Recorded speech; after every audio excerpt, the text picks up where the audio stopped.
ก่อนสองเฮาสัญญาร่วมกันจุดธูปไว้วอนทุกวันจะหักการให้ยังยืนนาน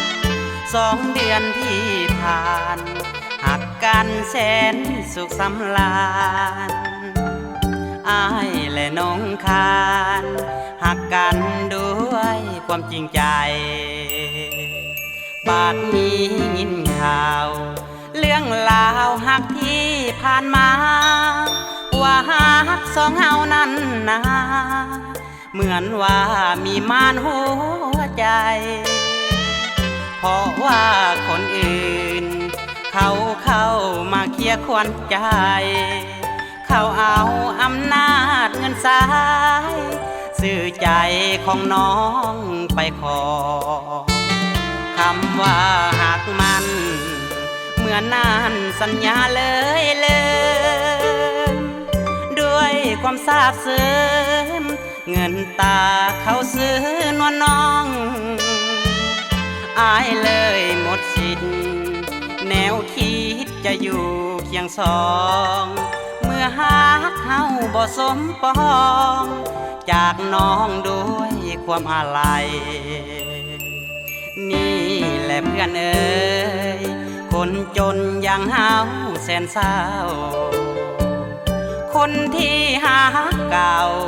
เขากลับหันมาหักใจยกมือวอนไหว้ถึงเทวาเท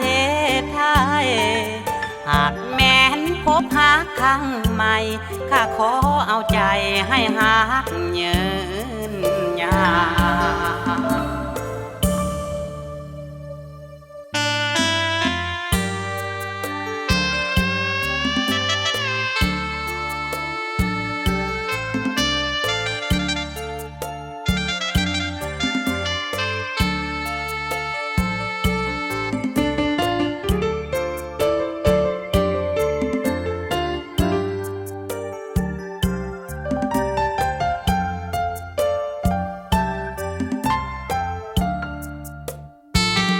คำว่าหักมัน